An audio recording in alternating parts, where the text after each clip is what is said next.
各位伙伴，大家好！今天晚上今天是2025年11月26号，那来到晚上9点，我们的讲师 Brian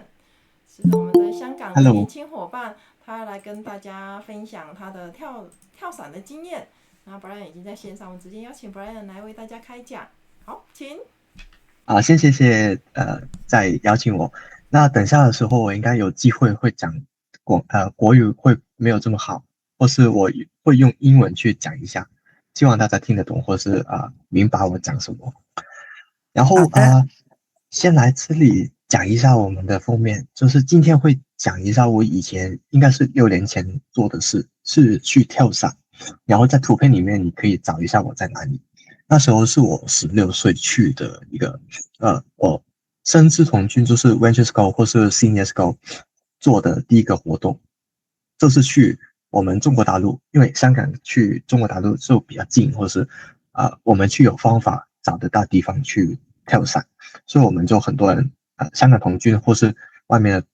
朋友去组团去中国大陆去跳伞。然后在图片里面你应该看得到左边后排的第3个是我，这个蓝色外套的是我。然后你可以看到我们就一组人大概15人去跳伞，从零就是完全不懂跳伞，然后去后面自己去处理所有东西，然后在天上回来的时候也是自己做的东西。这就是今天的简介。那我们接下来就是简单的介绍我一下吧。然后我是现在就是 Wolfers Go 跟一个童军团的副团长，就基本上带集会就一些普通的 meeting 我们会去做一下。然后我也是Wolfers Go 就是我们 Wolfers Go 有分陆军、空军还有海军，我是空童军的那部分。然后我们都比较专注在航空相关的东西，比如说是跳伞去学习怎么去开飞机或是飞机相关的东西，我们都会讲一下。然后我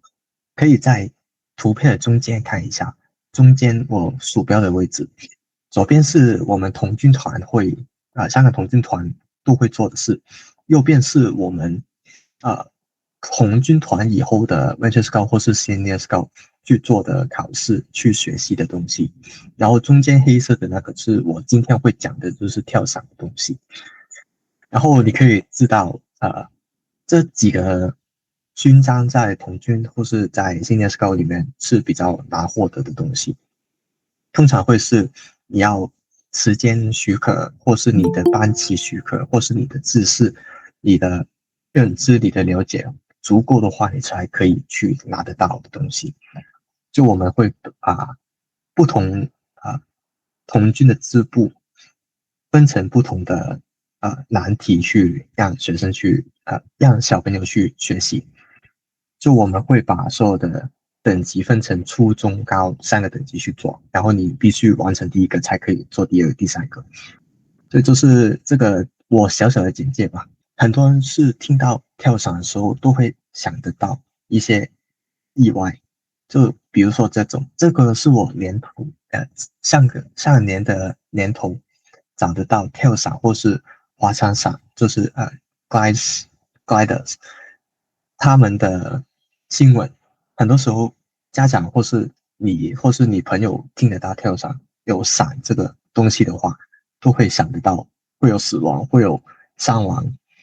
但其实我们在航空里面，特别是跳伞还有开飞机，是特别看重这个安全的部分。就你可以想一下，每一天每个时候都有飞机或是有降伞去跳一下去发生，但是有的新闻比我们有就是开始的车祸的比例小很多，但是也是会有。就简单来说，我们的基数比较大，但是意外的严重性会比车祸更高，或是更夸张，所以每个人都会想说，哦，跳伞或是航空这个开飞机什么大飞机什么都很危险，就是这个原因。但其实如果你去学习去了解的话，你会发现跳伞其实没有这么可怕，或是这么多的意外。好，然后呢，接下来就想讲一下这里四个的活动，就是都是航空相关的活动。那我们先讲左边的东西。左边呢，这个是我们的飞鼠装，就是你可以在Extreme Sport 里面看得到，就是极限运动。有一些人是在飞机上面跳下来，有些人是在雪山、高山里面跳过来，就很多时候都是先用飞鼠装去飞一下，然后差不多要着地的时候才开跳伞去开他们的降落伞去减缓自己的速度。然后这个也算是跳伞的其中一种。然后我们再看一下另外一种黄色的，黄色这种我们是有一个有动力的东西带着参加者去飞，可以是 fly slope，可以是这种船的东西，或是车子也是有机会。这种是比较像呃气球的样子带着你飞，但它不太算是一个跳伞的活动。它们的原理会不同，还有它们降落的地方或是它们方法会不同，所以这个我们不太多讲。然后右上角的那个蓝色的，蓝色这种才算是跳伞。这种呢，它会是从飞机里面自己跳下来，你可以看得到下面就只有一双脚，就是只有一个人去在玩或是在跳。这种的话呢，就是我们接下来会讲多一点的东西。然后还有另外一种，大家去旅行或是去挑战的时候，都是挑战这种你看得到有一个教练在后面，有一个参赛者在前面去体验去看这个活动是什么。但是呢，这个比较怎么说不好的地方就是你只会体验，你不会学到东西，还有他们的价钱很贵，这个也是一个考虑之一。所以呢，在这个图里面，四个里面就只有黄色的那个伞不是跳伞，其他都是跳伞。好，那讲了这么多，我想讲的是什么呢？就是我去跳伞的话，我学习我去的时候是用蓝色的那种，蓝色就是自己一个人在飞机跳下来，然后自己在着地，这种才是我们香港童军会做的东西。那为什么我会去跳伞呢？我就是当时候我的团长跟我说：“哦，你16岁是 Senior Scout，是 Venture Scout，你要去跳伞吗？就是我们会组队，在复活节的时候你可以去，你要去吗？”然后我当时是2月生日，然后就年满16岁，刚刚好有时间，还有也家人算是支持吧，就让我去一下。然后我做得到这里我们香港童军的第一个要求以后，我们就去找个教练，还有找场地，找我们的联络方式去中国内地的河南郑州镇不会读这个，就是回去中国大陆那边去他们的跳伞基地去学习怎么去跳，还有去直接上飞机跳下来。然后再回到这边，这边就是我们12岁以上去到65岁的童军都可以去考这个勋章。这个勋章就是你年满16岁，然后在一个有动力的飞行器，单独自己一个人用降落伞碰到地面5次就可以。听起来这一句好像很简单，但是每一个部分也是一个很重要的东西。第一个就是在飞行中动力航空器，比如说helicopter 就是直升机，小型飞机或是大型的飞机，或是我觉得这三种是比较常见，在这三种的航空器上面跳下来才可以算是。如果你是在大楼，就是像杜拜的那种一样，在大楼可能是100多尺、100多楼层的地方高度跳下来的话，那个不算。或是你在热气球下面跳下来也是不算。或是你是跑到山上去，一个很高的山跳下来，也不算，所以这个要求在我们香港来说比较难做得到。我们香港很多时候也是只有两个机场，一个是国际机场，另外一个是我们中国解放军的机场。国际机场我们知道那边是不可能做得到这种抗落性质的跳伞活动。然后第二个机场就是解放军的，然后那边的军队管得很严格，不会让我们平民去做跳伞的活动，所以就是这个限制会让我们很难去找得到地方去跳伞，所以就要我们自己去找地方。有些人是在美国，有些人是在加拿大，那我就是在中国内地那边跳的。然后我们回来这里的要求会讲一下单独自己一个人跳，这个也是比较麻烦，因为很多地方去学习去跳的话呢，很多时候是要你两个人，就是刚才有 PowerPoint slide 讲得到的，有个教练在后面，那种很多地方才可以找得到。但如果是一个人自己跳的话呢，一定是飞行学校或是特定的单位才可以找得到地方可以去做单独的飞行跳伞，所以这个又增加了我们去考这个章的难度。然后第三个要求是要自己成功5次的着陆。这个比较麻烦的是，有些人在着陆的时候，第一次或是第二次已经把自己的脚摔断或是伤掉，那时候那几天的行程基本上都已经不可以再跳，那就要等下一次要再去。所以我们在一个星期里面做得到5次的着陆是比较困难的东西，也是一个挑战。然后后面去讲用降落伞去着陆，这个比较好懂，就是你有开伞，或是对，就是你有开伞，然后你有碰到我们的地下，那也就算是第一次、第二次、第三次、第5次这样子，所以最后的要求比较简单。那总结来说，第一，在这个章里面，第一个要求是比较简单，是每个人都可以吧。然后第二个呢，就是真的很难很难很难，在香港特别是吧，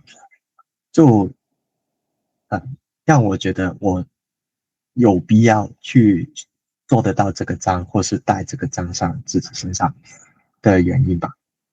好，那讲了这么多呢，我想先让你们看一下我当时的照片。这个是2019年，就是COVID-19 以前的东西。我们是刚刚好有时间有找到教练，或是找到我们的跳伞基地去做我们的跳伞东西。这里呢，我们可以先看一下我们的装备，或是装备等一下装备好了。先讲一下那时候我们是用一个星期、一个礼拜去做我们那5次的着陆。那我们很多时候就是去看我们的天气许不许可，或是我们的场地会不会有其他人在用。这里这个基地呢，就是他们中国内地的其中一个市的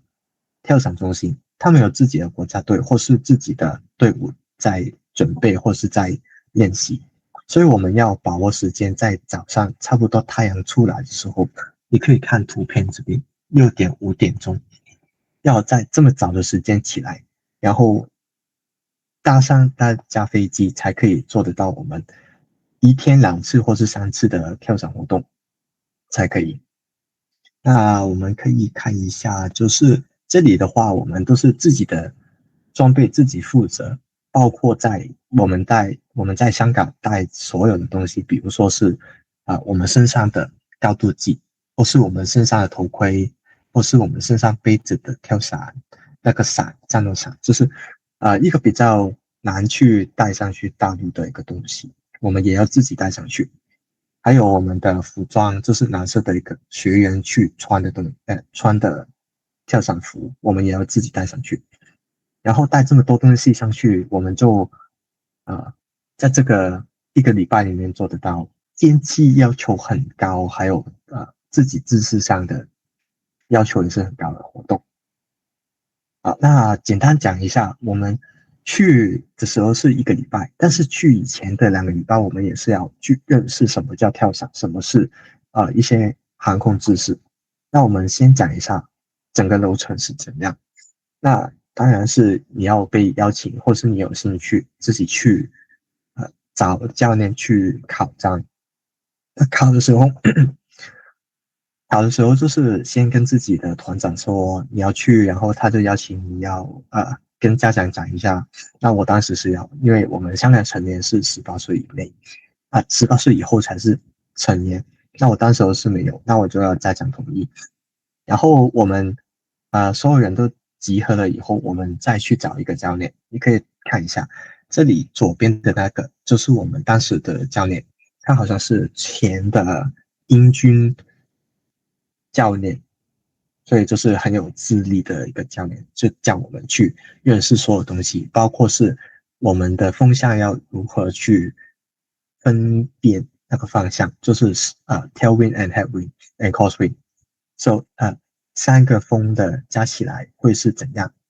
还有我们所有身上的装备，它们的运作原理是怎样？比如说是我们的后备伞是要用炸药去炸出来，不是自己拉就拉得到。还有我们会再讲一下，我们上到去跳出飞机的那一刻，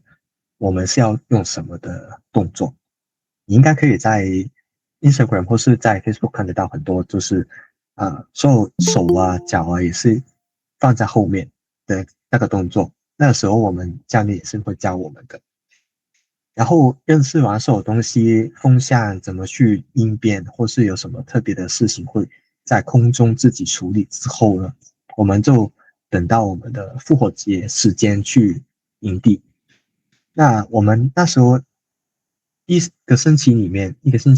我们第一天的东西就是到那边，然后去认识一下那边有什么东西，还有他们里面有什么措施 facility。那我们可以在中间的图看一下，这里是一个国家的航空飞行基地，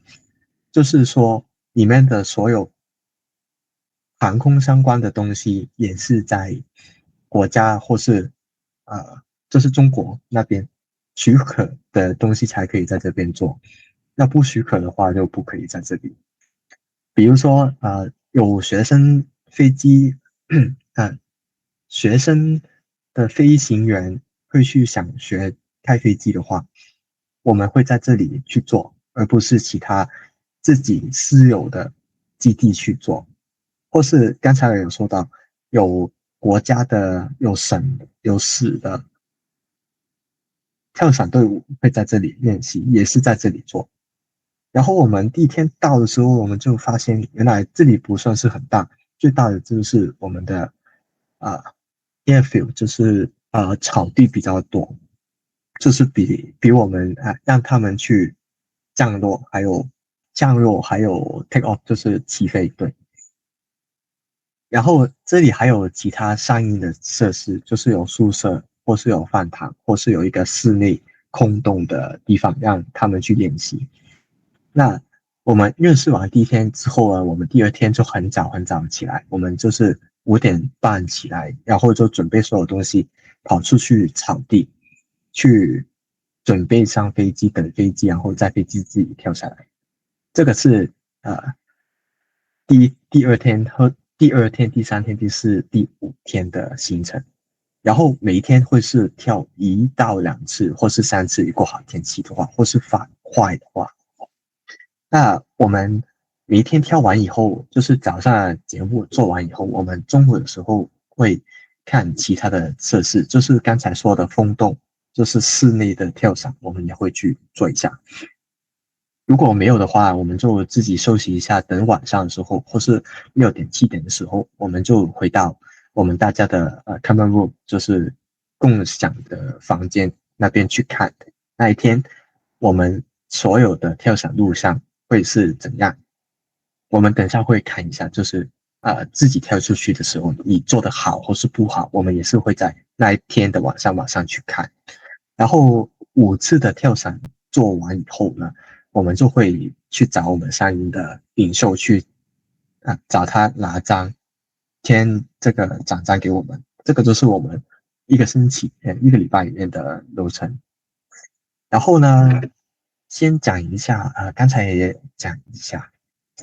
就是跳伞的，认识跳伞的工作坊里面，我们会有互相认识的情况，就是教练要认识我们，然后我们也要认识其他的不同朋友。我们在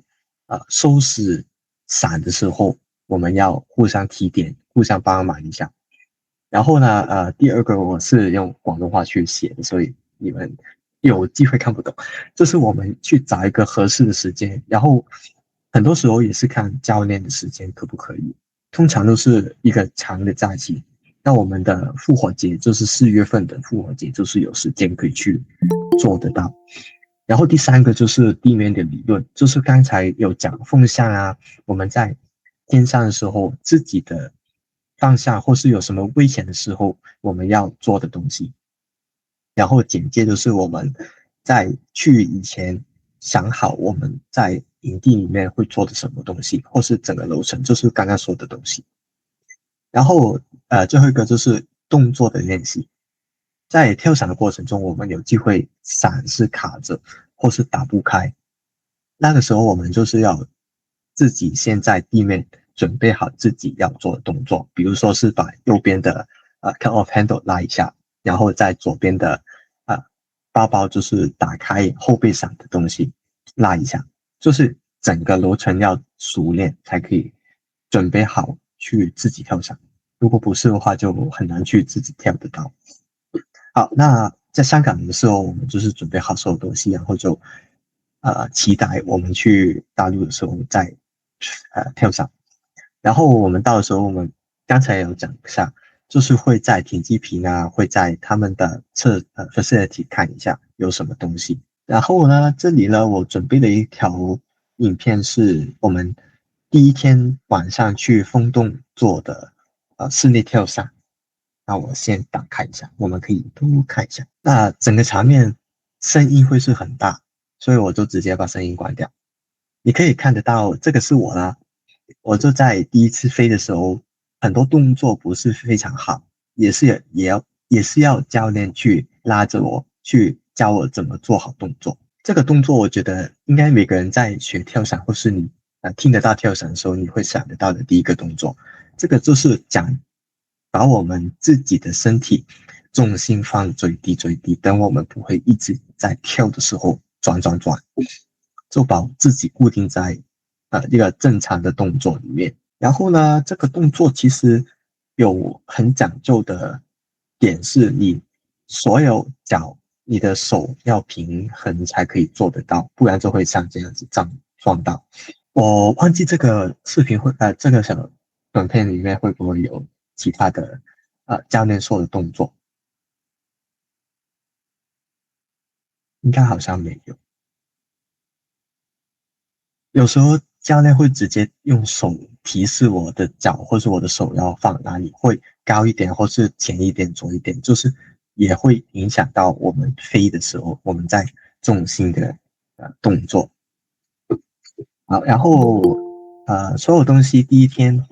做完以后，我们第二天就准备跳伞。然后跳伞呢，我也是有一条小小的短片给大家看。这个就是我们第一次在上飞机，然后跳出来就是跳出来，没有什么特别。然后我们很多时候跳伞的时候也想起来会想到自己拉开自己的伞，但是我们自己这一次头5次的跳伞会是比较简单，它就是会用一条很长很长的绳去拉着我们的银伞gliding parachute， 就是先回去一下，先回去一下。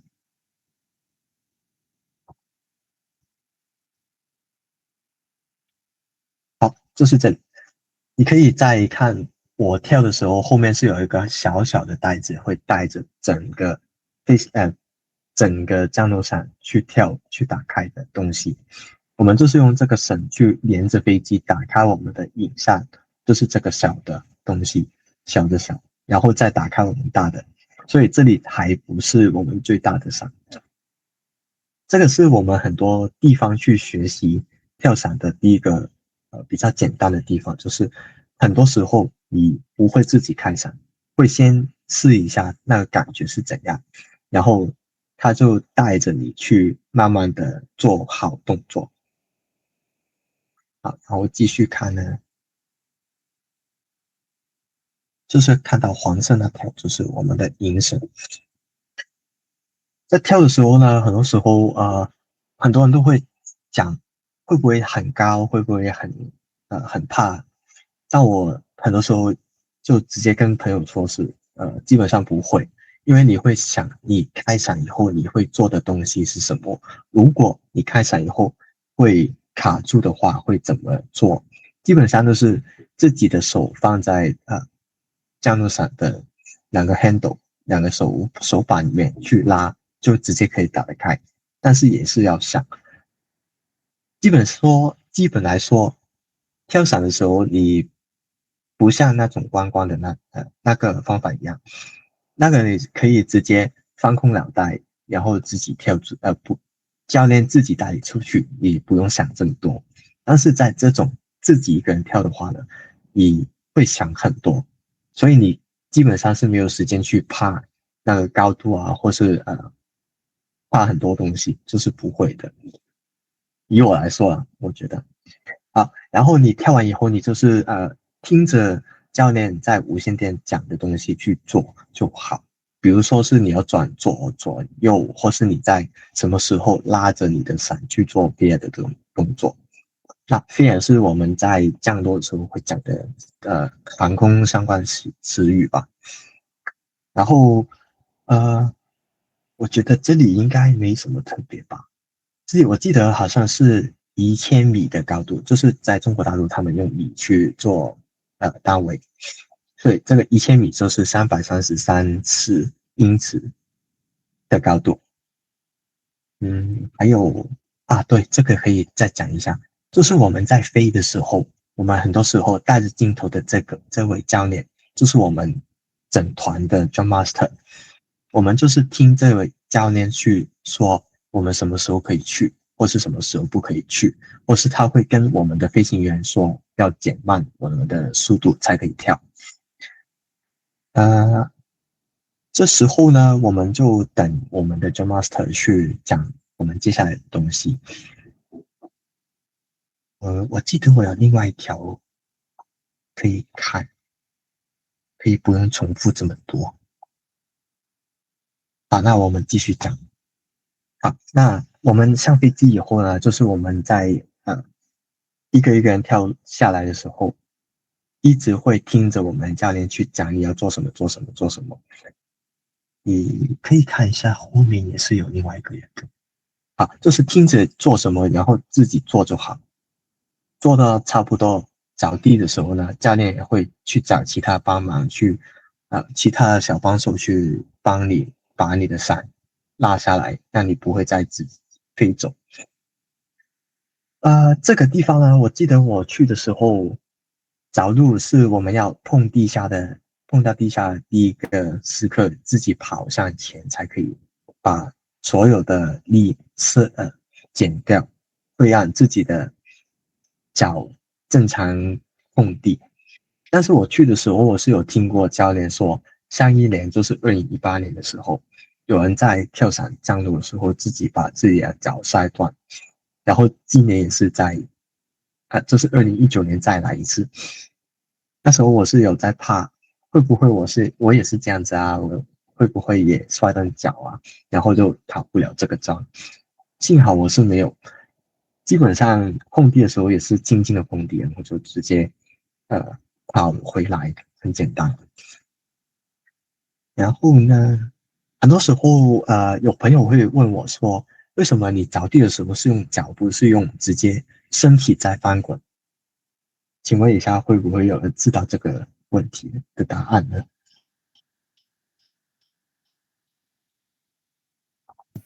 伞会缠在你身上吧？嗯，这个不太算是吧？那我先讲一下那个那个答案是什么，就是我们用的伞会不同。这种伞你可以看一下我在用的这种呢，我们是叫长方形的。长方形的伞我们会比较容易去控制我们的前后左右或是转上。但如果是用另外一种是比较圆形的，如果你有来过香港迪士尼的话，我们有个Toy Story 的 Toy Story Land， 里面是有一个伞兵是用圆形的伞。如果有看过的话，应该会有印象会是什么？就是我们在前面讲什么是跳伞的时候，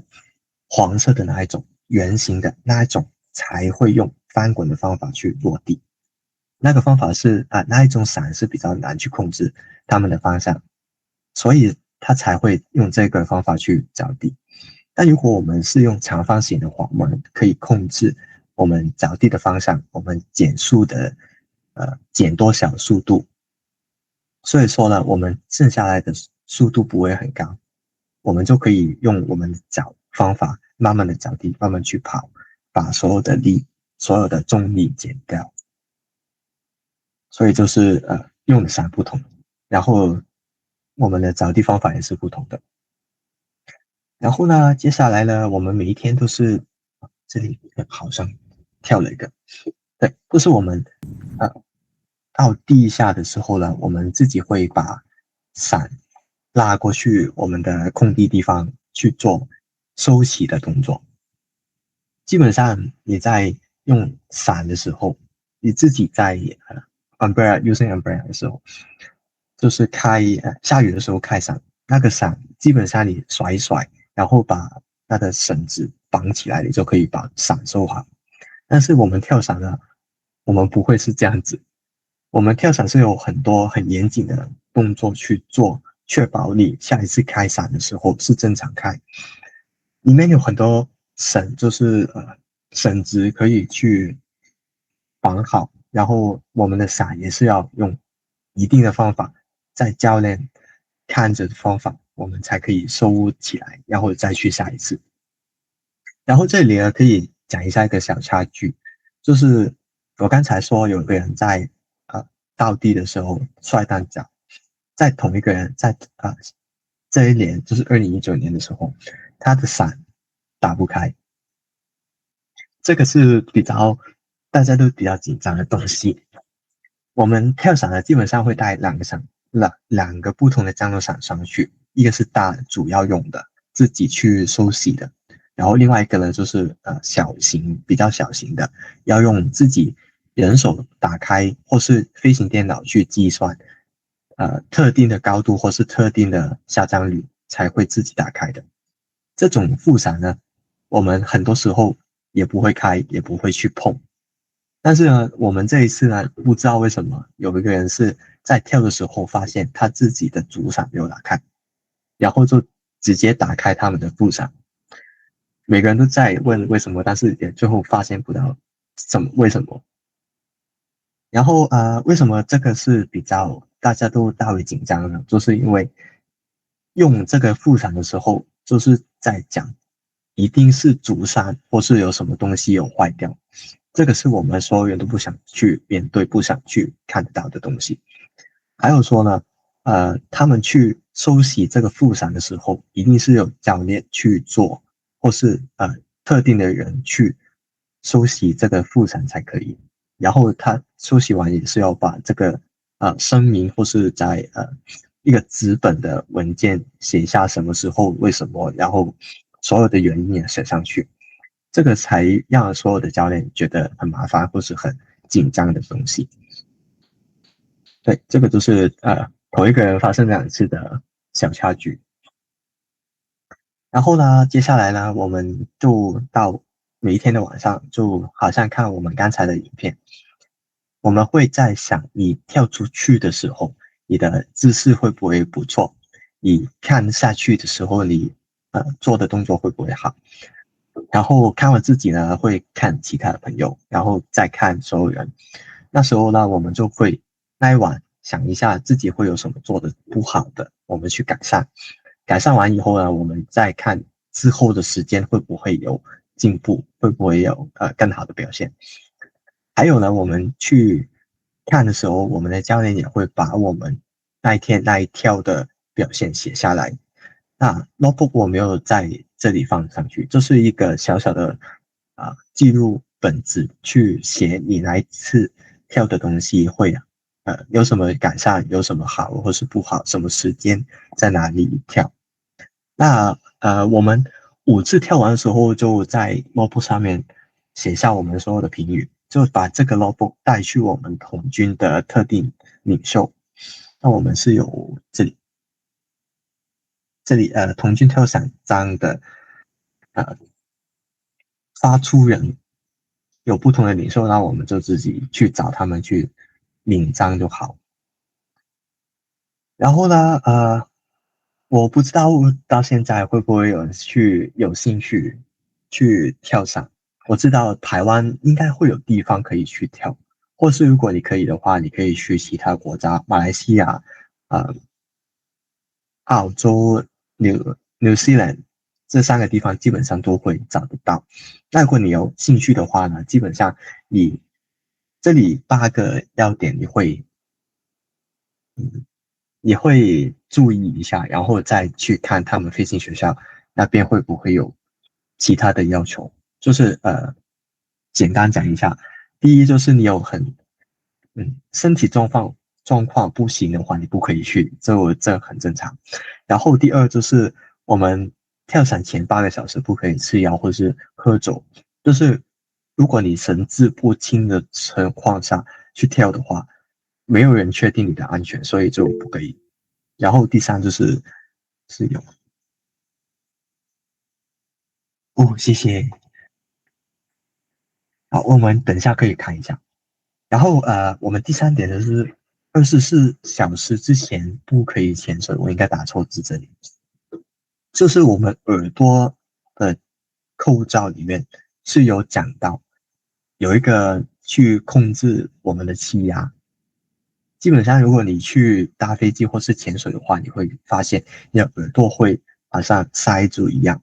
这个也是同样的道理，就是如果潜水以后再去高空的话，你的耳朵可能是很难去做反压的动作，或是你很难去控制你的压力，所以这是不可以的原因。然后第4就是大家都应该可以吧，就是18岁以上16到65以中间的人都可以去。不过我建议就是50或是40岁以后的话，身体状况有一些考虑的人可以找一下医生去咨询可不可以去吧。然后5就很简单，就是带一个我们在图片里面看得到的蓝色衣服，就确保你东西都不在身上，然后教练要帮你的话，可以抓住你的手或是你的脚去带。然后第6就是不可以带东西上去很简单的，怕你会丢掉，然后找不到。我记得我在去的时候，好像有人在丢了什么东西，但是忘记是什么，最后是有找回的我记得就是我们有一个教练带一个摄影机上去，就是 GoPro 带上去，然后不知道为什么直接掉下去，在1000米的高度，在基本上不会找得到东西的地方，我们也是有教练直接找得到那个 GoPro 在哪边，然后也安全回来。这个是比较我记得的东西。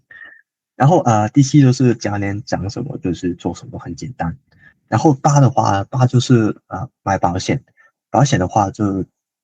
不确定每一个公司会保跳伞或是没有保跳伞，你要自己找一下确定一下，有才可以买。然后呢，这里就是 thank you， 我觉得还可以多说一点，就是我们先回去这边。